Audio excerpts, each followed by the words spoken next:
Ooh, buddy, y'all finna be mad as hell at me. Hey, if you need some Madden coins, be sure to check out GoBuyMMO.com. They are literally half off of the rest of the Madden competitors, so be sure to check them out. Link down in the description below. Use my code Texas for a 6% discount. What's up, everybody? It is your boy Texas, and we about to go ahead and hop into some Team of the Year prediction. It looks like we have a special stream Sunday night that EA Madden NFL is going to be doing over on Twitch, which basically leads everybody to believe that we are going to be getting Team of the Year first thing this upcoming Monday. We thought it was going to be Friday, but I guess they have other things up their sleeves for this week, and hopefully they got some pretty cool stuff coming out, because as of right now, the content has been lacking. After the playoff content, Monday was a miss, today's a miss, and I guess we got to see exactly what they end up dropping the rest of the week. But yeah, Team of the Year looks like to be coming out on Monday morning. When Team of the Year drops, they usually only go with one half of the ball than the other half. So if I had to make any guesses, we'll probably get offense Monday, then the week after that, we'll end up getting the defense. And then after that, probably the Super Bowl content, Super Bowl promo will drop. So should be an interesting couple of weeks. So here are my Team of the Year predictions. And like I said earlier, you guys might want to you're gonna get mad, which is completely understandable, man. You guys are passionate about your teams, about your players. And if I missed anybody, post down in the comment section below who you guys think will get Team of the Year at that position, because my list is gonna be probably different than a lot of other YouTubers. So let's go ahead and start with the offense first. At quarterback, I think that this guy is a Hall of Famer. He's gonna first ballot easily. He might even win the Super Bowl this year if things just break right for him. He can go through these next two playoff teams. But I'm going with Drew Brees because I don't think that he is gonna win MVP. Because it happened last year as well, where we had a quarterback that was gonna win MVP until he got hurt, which was the Carson Wentz. And then obviously we all know what happened. Tom Brady ended up winning, and Carson Wentz got a 96 overall Team of the Year quarterback card. I think Brees is the same way. Brees is really good, but Mahomes was on a whole nother level this season. So I think Mahomes is getting winning MVP, which means Brees is primed to get this 96 overall card, which is actually really good for Saints fans. You guys will be saying, yeah, I want him to have an MVP card. No, you don't. No, you don't. You don't want a billion coin card as a NFL honors MVP, which you got to spend like a 30 billion coins training on to get. You want him to have a 96 overall, maybe 97 overall Team of the Year item. That way you can just get it from either playing solos or you can buy an auction box for cheap. These cards typically don't really go for as much as they probably should, since a lot of guys end up playing those solo challenges throughout the year, getting yourself a free Team of the Year card, and people farm these on a bunch of accounts. So that's why I think that you should probably be happy, Saints fans, even Chargers fans, if he gets a Team of the Year card, because he's going to be more accessible. Being more accessible means he's going to be a little cheaper, and being a little cheaper is good for the Muck coin stack. So that's my prediction at quarterback. At running back, this is where we're going to kind of get into a fight, right? I think Gurley's probably going to win Offensive Player of the Year, which is Gut Fox on the podcast said, what if Brees won Offensive Player of the Year, Mahomes won MVP? I'm like, that makes no damn sense. That shouldn't happen. It might happen, but I think Gurley's going to win Offensive Player of the Year. Even though he fell off towards the end of the season because he was actually injured, I don't believe there's anybody else on offense that balled better than him besides a quarterback. Maybe Saquon, but I think that's for a different award, right? So I think Gurley's getting that award, so he's not a Team of the Year halfback that I decided to go with.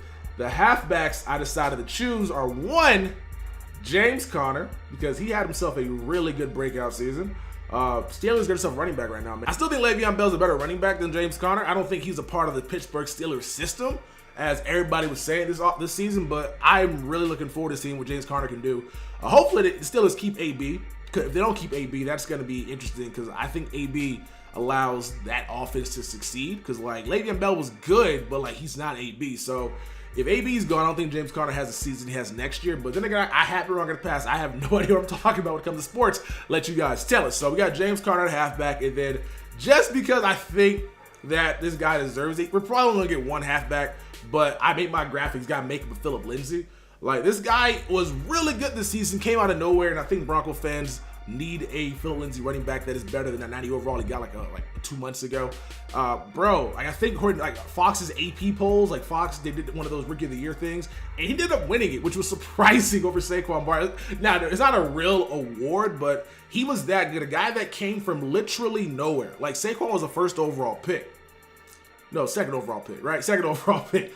And Philip Lindsay was undrafted, and the only reason he wasn't the best rookie running back this season was because of Saquon Barkley. So I like Lindsey. I'm hoping he gets this upgrade. Moving on to the fullback, we got Kyle Juszczyk, and I'm not gonna say much about this card. His if he gets a 96 overall, because like obviously these overalls will probably be going between 94 and like 97 at the max.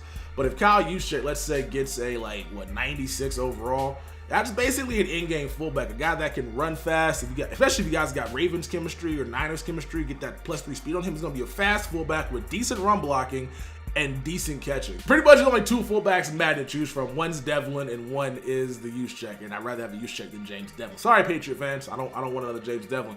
That was a big time troll pull last year. At least Juszczyk can be subbed in at tight end, just if you want to get crazy, do some crazy things offensively. So I'm cool with that guy. Moving on to the wide receivers, and our prediction for wide receiver 1 is gonna be Mike Evans. I hope you guys are excited about getting 2 receivers that probably are going to have peak 93 speed for team of the year.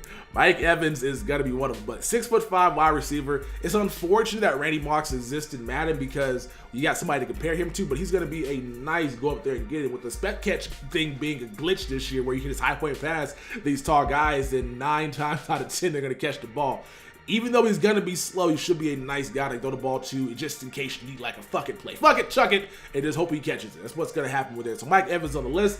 Number 2, we got Keenan Allen.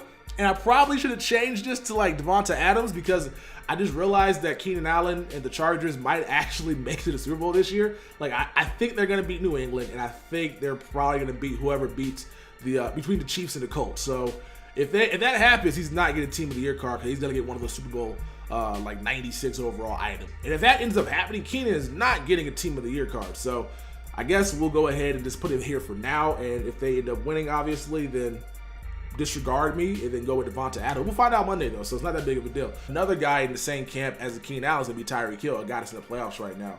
And if they continue to win, he's gonna get a better card down the line. But I think his next card is gonna be his in-game card. So I think it doesn't matter if they drop it for Team of the Year, they drop it for the playoff promo or Super Bowl promo.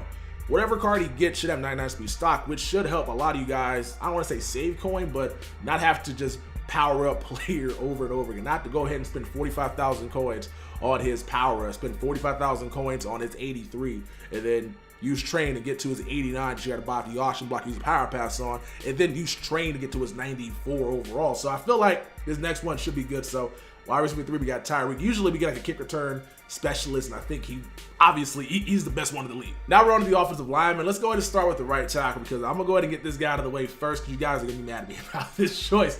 I chose Lane Johnson, and the reason why I chose Lane Johnson is because I'm looking at the list of like really good right tackles in the league, and Mitchell Schwartz is on there. He just got 95 playoff card like 3-4 days ago. So I'm like, okay, that's not gonna work. The Saints right tackle just got a card as well, so he could end up getting Team of the Year, but I doubt they give him a card and turn around and give him another card that soon. And the only guy that I think just deserves just an in-game card right now is gonna be Lane Johnson. I'm looking at what the Bears did to the Eagles, right? Khalil Mack. I'm in a call with Vic, and Vic was like, if Jason Peters is so good, why don't they put Khalil Mack on the right tackle? And Vic had like a thought. He was like, you know what? That's stupid. That's where Lane Johnson is. If Khalil Mack, who is basically a left end or right end, whatever end goes against that right tackle spot, if he's not going against a guy because he thinks he has an easier chance against another Pro Bowler, that guy is somebody to be feared. And I just think at this point, give him 97 overall, 96 overall, power up wise, like that's in-game right tackle because he is that guy. So I feel like every single year that he's playing, he should get that card unless he falls off. So Lane Johnson is my choice. Again, if you guys know anybody better at these positions, post down in the comment section below, but that's who I'm choosing at the right tackle spot. At left tackle, there's a ton of guys to choose from. 3 of the guys that are on my short list, we got Tyron Smith, we got Taylor Lewan, and we got Trent Williams. All those guys made the Pro Bowl. All those guys are really good. Personally, I think the best lineman out of all 3 of them is Trent Williams. But for this list, we went ahead and chose Taylor Lewan at left tackle. Either Trent Williams or Lewan would be dope as hell. With the Cowboys still being in the playoffs and still having a chance to get more cards down the line, that's why I didn't include Tyron Smith on this Team of the Year predictions list. At left guard, we got the rookie mauler himself. We got Quentin Nelson, man. I saw a video clip online of this guy just destroying Jadeveon Clowney to the point where the referee felt bad for Clowney, and I believe they called a holding on the play. This Quentin Nelson guy has been really good for the Colts, man. I believe this might be his last official rookie premier upgrade. This guy has been bonkers, and so makes a lot of sense to go Quentin Nelson left guard. At this point, I feel like every rookie premier should have a power up as well, so that way we can go ahead and put abilities on these guys, because it's kind of unfair that we get good cards, but we don't really get a chance to put abilities on them.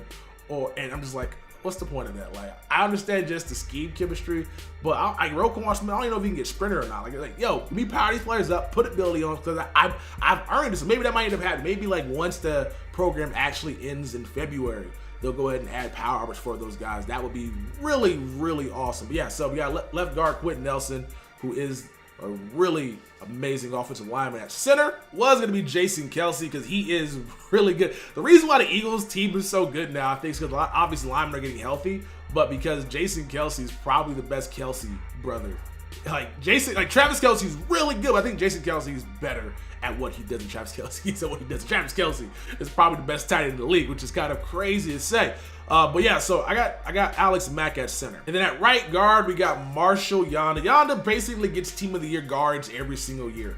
Like, I feel like for the past, I know Team of the Year's probably going for like 4 years, but for the past 10 years, I feel like Marshall Yanda has got a Team of the Year card, because it just seems like the only right guard EA seems to give it to. It could be DeCastro, it could be somebody else for that matter, but I think it's going to be Marshall Yanda, like it always has been for the eternity of time. And those are my offensive Team of the Year predictions video. Hope you guys have enjoyed. Go ahead and smack a like on the button, as well as subscribe.